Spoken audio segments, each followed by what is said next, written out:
The show Dexter has always been one of my favorites. It ranks among the best in compelling drama, or I dare say dark comedy, or dark drama, or whatever you'd like to couch it as, but it's one of the best. Its closest competitors would likely be Breaking Bad or Mad Men. Both incredible shows, incredible series on great channels, right? Unlike so many other premium platforms, it kept its story fresh. At least Showtime allowed them the creativity to keep the show the way they wanted it to go. And it kept it clear and the continuity straight throughout its entire run, at least in my opinion. It gave you a clear character insight into its titular character, and that you found yourself rooting for what should have been the bad guy. Then, like a dream before waking, it was suddenly gone. Now, why am I talking about it now? Well, spend a couple minutes here. I'll tell you. Ladies and gentlemen, hiss and foes, welcome to the Culture Casino!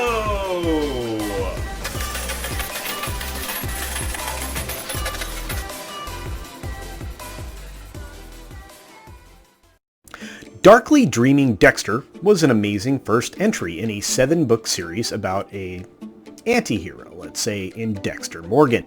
The author, Jeff Lindsay, who wrote the book, or at least all 7 of those books, won the Dillies Award in 2005 following its publication, so it was already fairly popular for mystery folks, right? Well, premium channel Showtime saw its potential as a possible series, but approached its very first season like a standalone limited series, and for good reason. It's an unproven property by an up-and-coming author that hadn't had much developed to that point, at least for television. They spent time in developing that first season, of course, to make sure that it followed the beats of the original novel, and they kept the procedural nature at times with the forensic expertise that Dexter has quite a flair for. The title character Dexter is, after all, a blood analysis forensic scientist. He specializes in blood splatter, so he kind of knows a little bit about where the blood's going to be.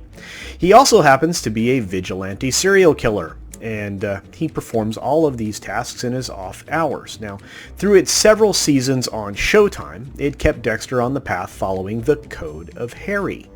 Dexter's adopted father's name was Harry, and of course he was a policeman, and he never wanted Dexter to get caught doing what he ultimately knew Dexter would do as some form of compulsion.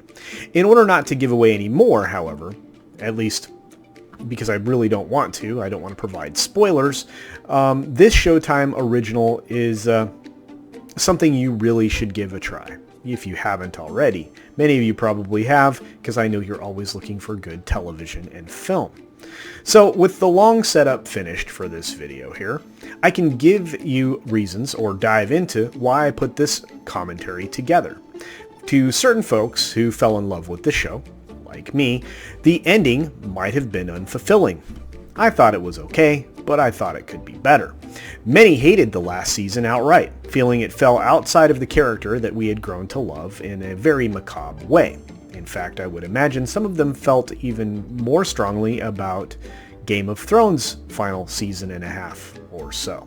Well, Michael C. Hall, the star of the show, as well as one of its producers, is looking to remedy those feelings in most of the fans, or many of the fans, I should probably say.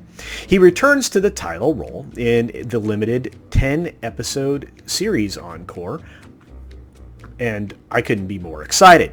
They have a talented writer and the show's previous showrunner. They're all engaged in creating what is touted to be a very satisfying final chapter. Let's hope so. I admit I had been excited about hearing this possibility. I've been hearing it for a while. I saw some news about it in October, and that feeling of excitement existed for quite some time. That is until I saw the news this week about some casting decisions made for many of the roles. Now, a production, a movie, whatever you'd like to call it, is nothing without proper casting. Now, some of these people are completely unheard of, and we'll get to that, but I'm a little concerned. Let's just preface it with that. Most of these roles were cast or given to people, I should say, who are largely just connected, right? Their family members are involved in the business, etc., etc. But in some of the stuff that I've seen them in, or at least a couple of them in, I don't know how talented they are. Most of these folks, the 4 people in question in the story that I have here on the screen, are folks that you could walk by in public and could probably pass in relative obscurity. You wouldn't know who they are, and that's fine, I guess. We'll just hope for decent performances or situations that will allow them to be whatever their best happens to be.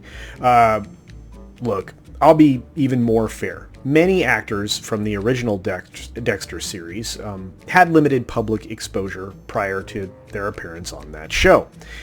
In fact, there are people who essentially cut their teeth for their career in that show. The difference is here, they were talented. When they were cast, you knew they were cast because they were talented.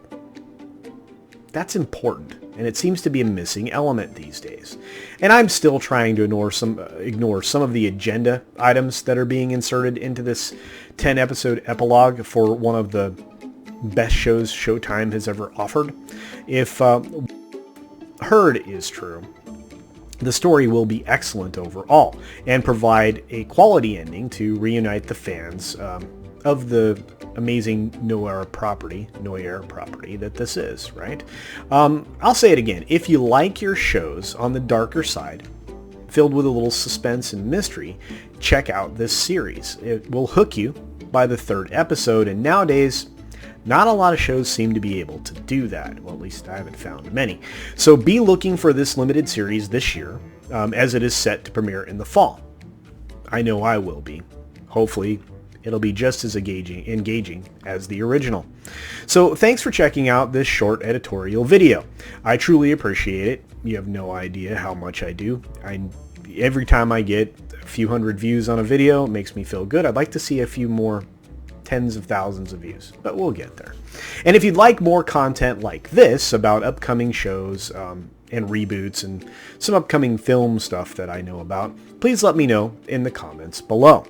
Be sure to support other independent creators here on the platform. They are not getting the kind of traction that they deserve. I say this at the end of pretty much every video, but I truly believe it. Also, check out specialty channels like The Gaming Lounge, which myself and fellow collaborators have launched to create original gaming content, reviews, thoughts on the industry, essentially a breakdown of what indie titles might be there. We're going to talk not just about video games, but about card games like Magic the Gathering. We'll also talk about retro gaming, of course, but also board games, because there's a lot out there to talk about. In fact, if I can find the right person with the right level of expertise, I think Warhammer is something we could certainly talk about as well. So be checking out that channel. I would really appreciate it. Also, a little bit of housekeeping before I close the video. I did launch my new live channel. The CultureCasino live channel is out there in the world now, and the first day's video will be up there. The second day's video at this point will be up there. The third day's video, which will be today, that'll go up later today. I plan to post those at about 5 p.m. Pacific time after they are originally recorded in the morning hours of the day that they air. So just keep in mind that eventually live content from this channel will migrate over there for its preservation, I should say, and also so that I can feed the algorithm better, because it seems to be an issue. Anyway, as I always say, be sure to take care of yourself, take care of others, wash your hands, because it's good hygiene, and until next time, bye. Hey there, one last quick note before I let you go.